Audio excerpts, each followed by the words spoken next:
Hello बच्चों, आज हम लोग साइंस 1 का जो सेकंड चैप्टर चल रहा था क्लासिफिकेशन ऑफ पीरियोडिक टेबल का आज लास्ट पार्ट है। इसके बाद ये चैप्टर खत्म हो जाएगा, फिर नया चैप्टर स्टार्ट होगा। तो आप लोग कमेंट करिए कि अगला चैप्टर किस पेज पर बनाया जाए, ठीक है। तो जो लोग सब्सक्राइब किए उनका धन्यवाद।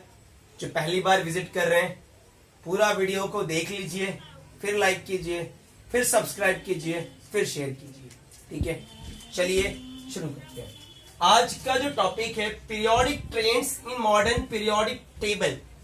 बच्चा की ये जो ट्रेंड है, मतलब कि ये किस तरह से इसमें चेंजेस होता है, ये हमें जानना है।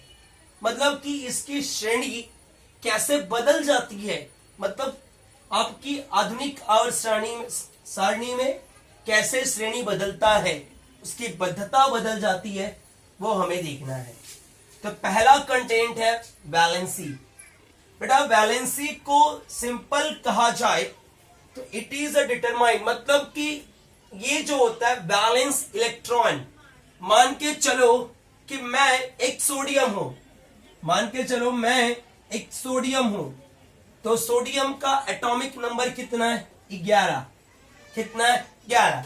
हमने पढ़ा है KLMN 2, 8, 18 और 32, ठीक है। तो 2, 8 और 1, 8, 2, 10 और 1। इसके बाहर कितना बच रहा है? 1।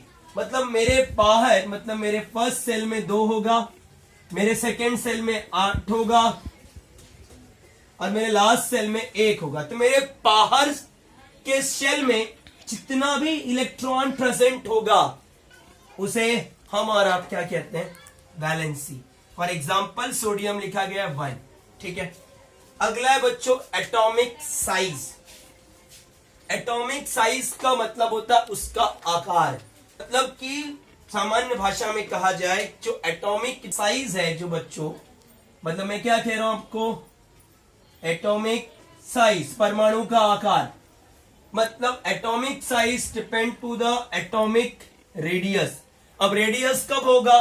किसी भी एलिमेंट का न्यूक्लियस और उसके आउटर मोस्ट सेल, ये आउटर मोस्ट सेल है, उसके बीच में जो दूरी होगी, न्यूक्लियस और आउटर मोस्ट सेल के बीच की दूरी को हम लोग क्या कहते हैं? एटॉमिक साइज, परमाणु का आकार। अब जो एटॉमिक साइज है इसको हम लोग एक्सप्रेस करते हैं पिकोमीटर में, और जो पिकोमीटर होता है ये नैनोमीटर से भी छोटा होता है, ठीक है। और एटॉमिक साइज की खासियत है, जब आप अपवर्ड टू डाउनवर्ड जाओगे, जब आप अपवर्ड टू डाउनवर्ड, मतलब जब आप ऊपर से, मतलब ऐसे पढ़ते हुए आओगे एलिमेंट को, तब उस समय ये बढ़ेगा। क्या होगा? इंक्रीज होगा। मतलब अपवर्ड से डाउनवर्ड के टाइम पर atomic size will be increasing. और जब मैं लेफ्ट से राइट जाऊंगा, इधर से इधर, मतलब मैं जब ग्रुप की स्टडी करूंगा तो वो क्या होगा? बढ़ेगा। और जब मैं पीरियड की स्टडी करूंगा तो उस समय एटॉमिक साइज क्या होगा? कम होगा, ठीक है। मुझे पूरा उम्मीद है आपको ये समझा होगा। अगला है बच्चों मेटेलिक और non metallic character. Non metallic और मेटेलिक। अब बात करते हैं मेटेलिक क्या होता है और एक होता है नॉन मेटेलिक। आपको मैं एक सिंपल बता दूं कि मेटेलिक नॉन मेटेलिक कट करके आप इसको समझ जाओ मेटल है और ये समझ जाओ नॉन मेटल है। जिसके पास इलेक्ट्रॉन जो देता है, जो डोनेट करेगा आयंस, जो आयंस को डोनेट करेगा उसे कहते हैं मेटेलिक कैरेक्टर। जो इलेक्ट्रॉन को त्याग करता है उसे बोलते हैं मेटेलिक, और जो इलेक्ट्रॉन को लेता है उसे बोलते हैं नॉन मेटेलिक। मतलब जो इलेक्ट्रॉन लेगा वो नॉन मेटेलिक और जो देगा वो मेटेलिक। फॉर एग्जांपल सोडियम और क्लोरीन, सोडियम का 11, क्लोरीन का 17।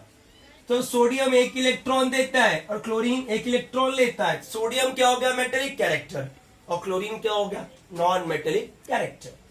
तो मेटेलिक कैरेक्टर का भी खासियत है, जब आप इसके ग्रुप में आओगे, ग्रुप की स्टडी करो में, तो उसका इलेक्ट्रोपॉजिटिव बढ़ेगा और इलेक्ट्रोनेगेटिव कम होगा। जब उसके पीरियड की स्टडी करोगे तो इलेक्ट्रोनेगेटिव इंक्रीज होगा और इलेक्ट्रोपॉजिटिव डिक्रीज होगा। ठीक है, यही मैं आपको समझा रहा हूं। अगला टॉपिक है ग्रेविटेशन इन हैलोजन फैमिली। बच्चा ये हैलोजन का परिवार है। हैलोजन को हमारे मॉडर्न पीरियोडिक टेबल में 17वें ग्रुप में रखा गया है। फिर कल बाहर आई अंटी टेरेस पर। ठीक है, फिर कल बाहर आई अंटी टेरेस पर।